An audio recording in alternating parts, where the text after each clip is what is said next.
Morda to je danes najbolj v ospredju spor z gospodom Podobnikom.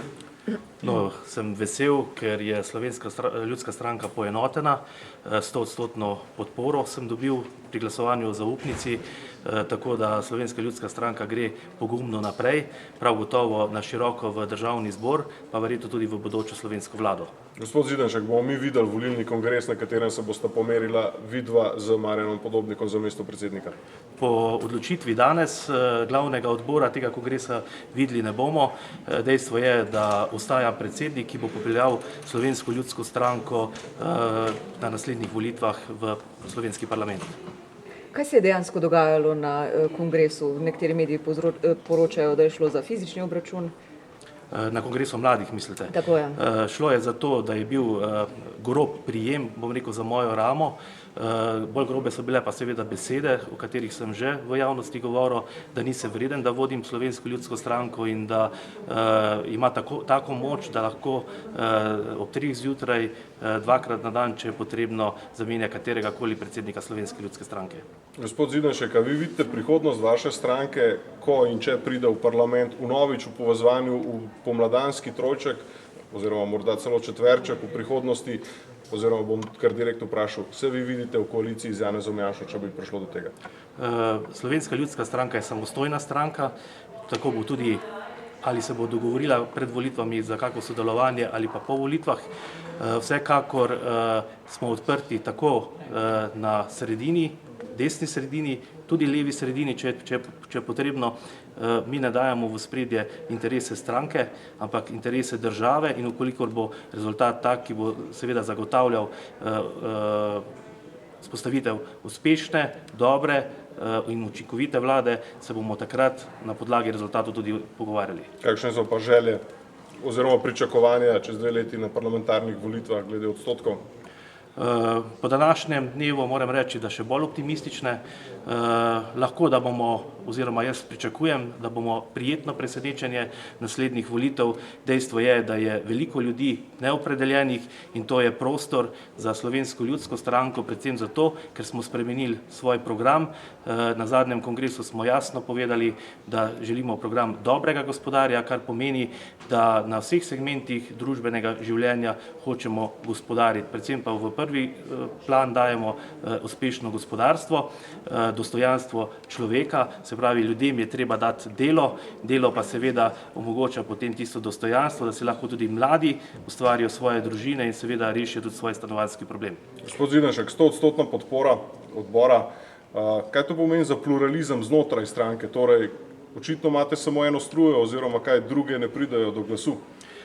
Ne, mi se pogovarjamo in zgodba je bila tudi danes tukaj, da smo si odkrito povedali. Prav je, da se v okviru stranke demokratično med sabo pogovarjamo. Res pa je, da seveda vsakdo premisli, bom rekel, izrečene besede in se suvereno, sam demokratično odloči, katera je tista prava smer za Slovensko ljudsko stranko in danes je bila tukaj tudi jasno izražena. Ampak bilo je očitek, da Marjan Podobnik, da je v bistvu sesul zadnje 3 predsednike, mislim, iz vašega pisanja to izhaja, oziroma da je v bistvu škodoval, oziroma na nek način vplival na dogajanje. Tudi to sva si danes povedala na glavnem odboru. Dejstvo je, da mogoče premajhna številka 3 ali pa še več v zadnjem obdobju. Res je imel izreden uspeh leta 1996, ki ga je seveda zelo kmalu tudi zapravil po 2-3 letih, če smo konkretni pa malce z zgodovinskim spominom. V vsem tem času, pa ko smo tudi analizirali izpad Slovenske ljudske stranke iz slovenskega parlamenta, pa je vedno deloval v ozadju, tako da je onemogočal predsednike, da bi bili konec koncev tudi uspešni in ta način spletkarjanja in delovanja v ozadju ni demokratičen način. Pridi na organe stranke, pogovori se v javnosti, strankarski javnosti in to se je danes tukaj tudi zgodilo in mislim, da je dobil čisto jasen signal in jasen odgovor. Morda samo še to je bilo, v ozadju vajinega spora so bile morda tudi volitve Kmetijsko-gozdarske zbornice današnje. Tudi je bila ena od, bom rekel, tem. Dejstvo je, da smo se, oziroma da smo želeli, da si slovenski kmetje izvolijo najboljše vodstvo. Jaz upam, da se je danes tudi to zgodilo. tudi to želim, predvsem zato, ker je stanje v slovenskem kmetijstvu takšno, da potrebuje spodbude, podpore, sploh v zelo težkih časih, ki so pred slovenskim kmetom, in jaz upam, da bo zbornica tudi pod tem vodstvom, ki je izvoljeno, svojo nalogo dobro upravljala. Kako pa komentirate mogoče aktualne zadeve? Ne? Mislite, da bodo volitve res čez 2 leti, glede na to, da je gospod Erjavec danes iz Moskve sporočil, da bo jutri glasoval proti ministrici SD-ja, pač Mlakarjevi? Kaj to pomeni? Mislim, kako ocenjujete to? Hvala lepa za informacijo. Med tem časom nisem vedel, kaj se je v bistvu dogajalo. Zdaj, vkolikor se bo zgodilo to, da ena od močnejših ali pa pomemben partner koalicije ne bo podprl ministrico pri interpelaciji, je vse mogoče.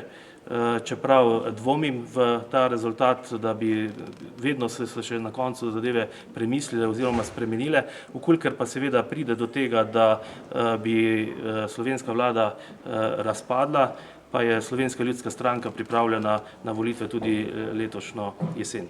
Gospod Zidanšek, še tole vprašanje. Vi ocenjujete, da to, da danes niste več v parlamentu kot stranka, je to tudi posledica tega, da ste pred leti paktirali oziroma šli v koalicijo z SDS-om in NSI-jem? Ne, jaz moram reči, da si želim tudi desne vlade ali pa desno-sredinske vlade, da sem bolj konkreten, jo pa ne pogojujem seveda.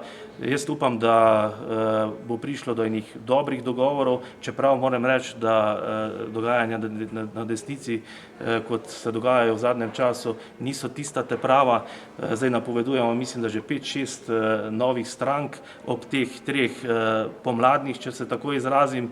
Jaz sem prepričan, da 3 stranke bomo prišle v parlament, med njimi bo tudi Slovenska ljudska stranka, kar nekaj glasov, po tem scenariju pa lahko gre v bistvu v franže, po domače povedano, kar pomeni, da je s tem, bom rekel, tudi zmaga desne sredine, ki je pa, bom rekel, bolj strank, ki bolj gledajo na gospodarstvo, pa manj, bom rekel, na socialo, lahko s tako strategijo tudi ogrožena.